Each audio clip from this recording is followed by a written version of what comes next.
Caleb Cal Reddick didn't retire into peace. He retired into math. At 69, he still woke before dawn. Not because he liked mornings, but because quiet was the only time his worries stayed in a straight line. His wife's side of the closet remained half full. His granddaughter's school fees arrived like clockwork, and the pension that once sounded fine now felt like it was shrinking in real time. Cal wasn't chasing a jackpot. He was chasing control, the kind that lets a man fix the heater without choosing between heat and groceries. When he heard two contractors at a diner swap stories about storage auctions, he didn't laugh along. He listened for the practical part. The units nobody wanted were often the ones nobody bothered to dig through. That night he went home, opened his battered laptop, and read listings the way he used to read work orders, slow and suspicious, pencil in hand. He bid on a small unit, because small felt manageable. The listing photo showed ordinary clutter, bins, a stroller, a lamp, the kind of leftovers that might hide a few sellable things without breaking his back. He wanted a price that made him swallow once and then exhale, printed the confirmation email, and promised his daughter he'd treat it like a weekend project, nothing risky.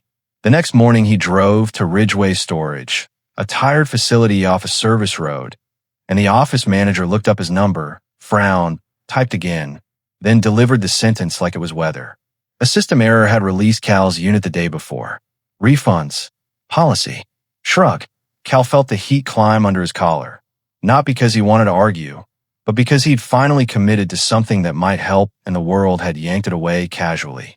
Before he could leave, a younger supervisor named Maris stepped out from the back with a clipboard, saw Cal's printed email, and tightened her jaw in that rare way that meant she still cared about fairness.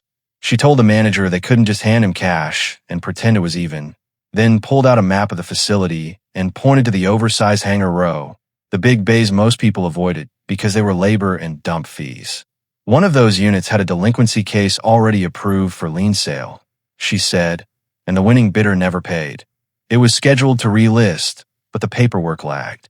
As compensation for their mistake, they could transfer the sale to Cal at no extra cost if he took it now. The manager started talking fast like he wanted Cal to sign before the offer could be questioned. But Maris leaned in and warned him quietly to get everything in writing and refuse any convenient waiver pages. Cal read every line, made them remove the liability clause, and watched how the office suddenly moved slower, which told him he'd just dodged something. They handed him a heavy key set and a time limit that felt absurd against the size of what he'd been given.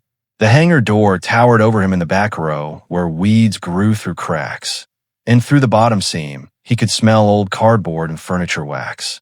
He didn't open it yet.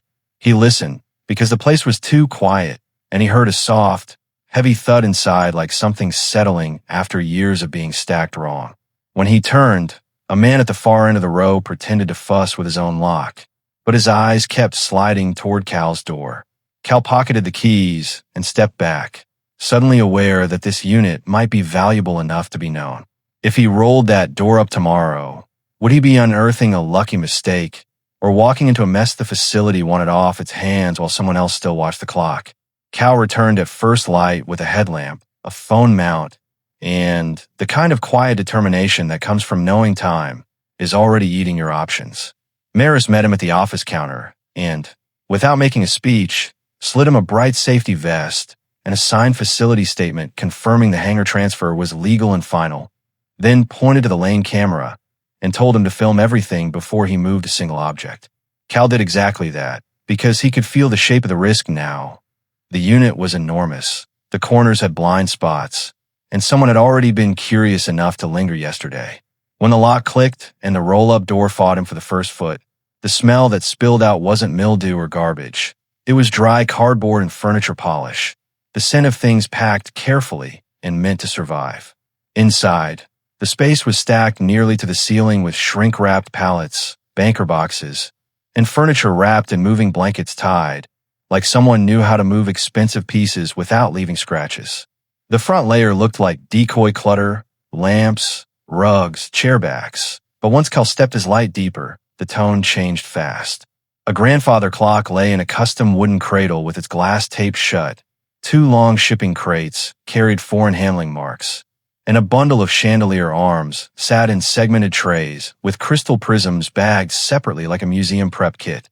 Cal didn't dig greedily. He carved a corridor, marked zones on the concrete with tape, and started pulling out only what could be handled safely. Yet every box he opened confirmed the same unsettling truth. Whoever packed this unit didn't pack a life. They packed inventory. There were photo sleeves numbered like a catalog, humidity notes written in neat block letters, and desiccant packets tucked beside delicate items, as if moisture was the enemy, not time. The first real jolt came when he shifted a long sideboard forward and felt a shallow groove under the top molding that shouldn't have been there. He pressed, heard a controlled click, and watched a thin, hidden drawer slide out like a secret that had been rehearsed. Inside lay a velvet pouch, a brass key that didn't match any padlock, and papers wrapped in wax cloth. The paperwork wasn't sentimental. It was coldly practical. Appraisal notes, provenance pages, insurance photos, and a value estimate that made Cal's throat tighten because it wasn't nice profit. It was change the year, money spread across multiple pieces. He didn't pocket anything. He filmed it in place, sealed it back into a box, and pushed it into the hold zone, because the moment you act like it's yours, you start looking like someone who planned it. He was still trying to steady his breathing when footsteps returned outside the door, confident and unhurried, followed by a friendly voice that didn't sound friendly at all once you listened for the hunger behind it. A facility employee in a polo stood there with a dolly and a smile that kept flicking past Cal's shoulder into the shadows, offering help, offering cash, offering an easy way out. Cal declined twice, calmly, and watched the smile thin into something sharper before the man walked away. That was when Cal understood what Maris had been warning him about, because helpful people don't pitch cash. No hassle, unless they believe you've already found the one thing they came for. He locked the door, walked back to the office without rushing, and asked Maris one question in a low voice. Had anyone asked about that hangar unit before it was reassigned? Maris didn't answer directly, but her pause was loud enough, and as Cal drove home with the binder he'd found tucked behind a wardrobe, a new unknown number called his phone 3 times in a row. When he finally answered, the voice didn't introduce itself or threaten him outright. It just said, perfectly calm, if you open the inventory binder, you open the part that wasn't meant for you. And then the line went dead. Cal didn't answer the next call, and he didn't try to outsmart whoever thought they could steer him with a sentence. He did the only thing that had ever kept his life clean. He built a paper wall. That same afternoon, he returned to the facility, asked Maris for a second overlock that only management could remove, and paid for it without flinching, because peace was cheaper than panic. Then he went home, scanned the binder page by page, and noticed what he'd missed in the first rush of fear. The private inventory wasn't just a list, it was a trail. Item codes matched shipping weights. Photos matched the exact pieces in the unit. Several pages carried letterhead from an estate services firm, and a business card was tucked into the sleeve like someone expected a call one day. Cal sat at his kitchen table with the card beside his coffee and realized the obvious truth that greed would have buried. If this unit belonged to a professional operation, the cleanest way out was not a pawn counter. It was the person whose job was to close professional operations. The next morning he called the firm and kept his words simple, factual, and boring.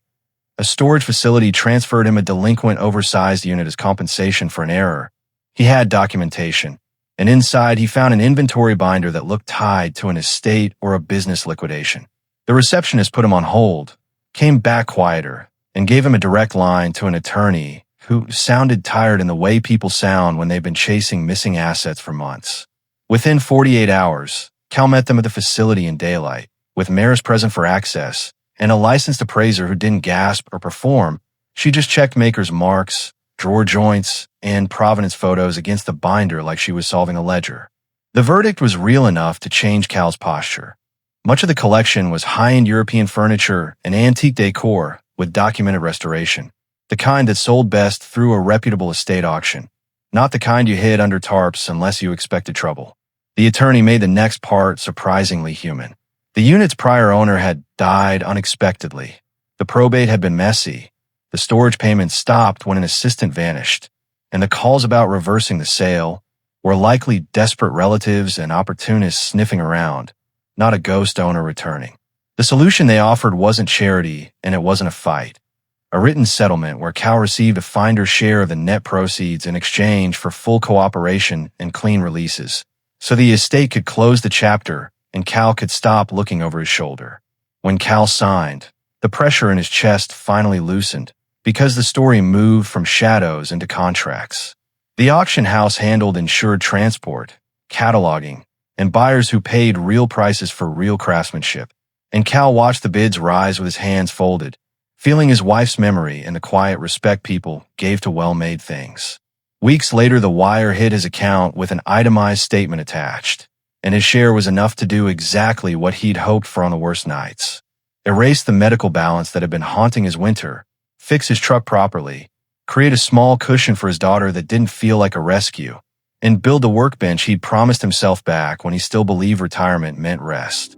He went back to the facility once more, not for drama, just to hand Maris a sealed envelope with a thank you note, because her one piece of advice had kept him from making the fast mistake that ruins the slow blessings. The unknown calls stopped on their own once the unit became public, documented, and professionally handled, and Cal learned the lesson he'd been missing when he first stood in front of that massive door. Luck is loud, but safety is paperwork, patience, and choosing the clean exit even when the dirty one looks quicker.